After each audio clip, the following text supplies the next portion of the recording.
Court के वरिष्ठ अधिवक्ताओं से बात हो रही थी जी। और कई वरिष्ठ अधिवक्ताओं का ये कहना है कि अगर विकल्प की बात करें तो अभी लीगल ऑप्शंस शेख हसीना के पास खुले हुए हैं और इसके साथ साथ शेख हसीना इस पर अपील कर सकती हैं। अपील के साथ साथ उस अपील पर सुनवाई भी होगी और उसके अलावा पहले ऑर्डर की कॉपी हाथ में आने दें और जब ऑर्डर की कॉपी आएगी तो उसके बाद उसके खिलाफ अपील की जा सकती है। और कई वकीलों का तो ये तक कहना है कि भारत सरकार भी इस पर एक्शन ले सकती है कि वो इस कन्विक्शन को माने या ना माने, क्योंकि कई वकील इस बात को कह रहे थे कि शेख हसीना भारत में है तो भारत पर निर्भर करेगा कि वो इसको किस तरह से देखता है। और उसके अलावा शेख हसीना के पास भी लीगल ऑप्शंस हैं। फिलहाल उन्हें जो ये स्पेशल बांग्लादेश का ट्रिब्यूनल है उसने शेख हसीना के लिए क्राइम अगेंस्ट ह्यूमैनिटी जिसे कहा जाता है ऑफिशियल शब्दों में, उसके खिलाफ ये मुकदमा चला था और उसके बाद इन्हें कन्विक्ट जिसे कहा जाता है दोषी करार दिया गया है और दोषी के साथ साथ इन्हें डेथ पेनल्टी इस मामले में दी गई है कि और कई आरोप इन पर लगाए गए थे। और जिस तरह से वो पूरा घटनाक्रम हमने लगातार उसे कवर किया कि किस तरह से 2024 में ये घटनाक्रम हुआ था, बांग्लादेश में एक तरह से टेंशन हुई थी उसी को लेकर। लेकिन इसमें एक महत्वपूर्ण बात ये है, कुछ वकीलों से मैं बात कर रहा था सुप्रीम कोर्ट ऑफ इंडिया यहाँ पर दिल्ली में, तो उन वकीलों का भी यही कहना था कि इस पूरे ट्रायल में शेख हसीना का पक्ष तो एक तरह से रखा ही नहीं गया है जी, क्योंकि वो तो थी नहीं फिजिकली प्रेजेंट, वो वहां कोर्ट में वो नहीं थी, तो उनको सुने बगैर एक तरह का ये जजमेंट है। तो यहाँ पर ये भी देखना होगा कि इसकी जो एक सैंक्टिटी जिसे कहा जाता है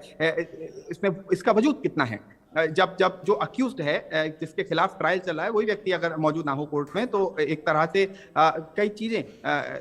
उस पर सवालिया निशान लगाया जाता है और यहाँ पर ये महत्वपूर्ण है। और मैं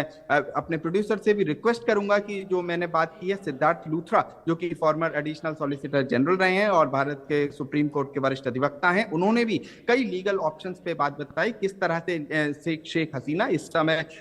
इस जो ट्रिब्यूनल का जजमेंट है इसको बाद में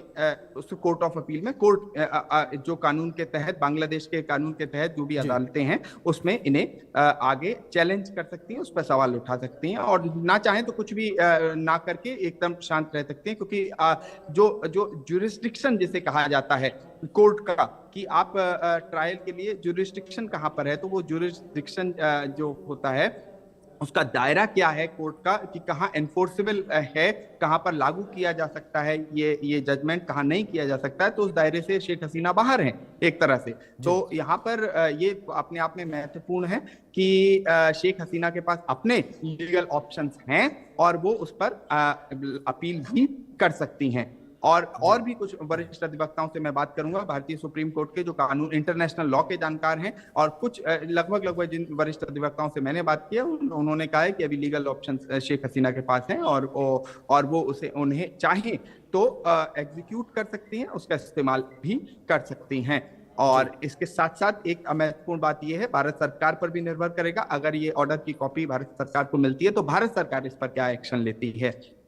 जी बिल्कुल संभव, ये एक बड़ी बात आपने बताई है और एक महत्वपूर्ण जानकारी आपने हमारे दर्शकों तक पहुंचाई है कि जो लीगल ऑप्शंस हैं वो अभी भी शेख हसीना के पास मौजूद हैं। इस बीच सुप्रीम कोर्ट के अधिवक्ता मुरारी तिवारी जी हमारे साथ जुड़े हैं। मुरारी जी बहुत स्वागत सबसे पहले तो आपका सर यहाँ पर इंडिया न्यूज पर। सर मैं आपसे समझना चाहूंगा जो लीगल ऑप्शंस की बात हमारे सहयोगी ने कही कि लीगल ऑप्शंस शेख हसीना के पास अभी भी मौजूद हैं, तो ऐसे में सर मैं आपसे यही समझना चाहूंगा कि कौन कौन से वो लीगल ऑप्शंस हैं जो शेख हसीना के पास मौजूद हैं जो उन्हें फांसी के फंदे से बचाएंगे। देखिए ये हम सबको पता है कि एक पॉलिटिकल डिसीजन है बिल्कुल, और अभी आप सुन रहे थे कि ये शेख हसीना के एब्सेंस में ये प्रोसिक्यूशन हुआ है। तो कोई भी प्रोसिक्यूशन किसी भी एक्यूज के एब्सेंस में होने से वो प्रिंसिपल ऑफ नेचुरल जस्टिस का कंप्लायंस नहीं होता है और ये 100% इलीगल ये जजमेंट डिक्लेयर होगा। और जिस दिन गवर्नमेंट चेंज होगी या जिस दिन ऐसा सिचुएशन बनेगा तो वो शेख हसीना इसको बिल्कुल रीओपन करने के लिए अपना कोर्ट में पिटीशन डाल सकती हैं और रीओपन होगा और इसका ट्रायल होगा पूरी तरह से और उसके बाद जो निर्णय आएगा उस वही माना जाएगा। जी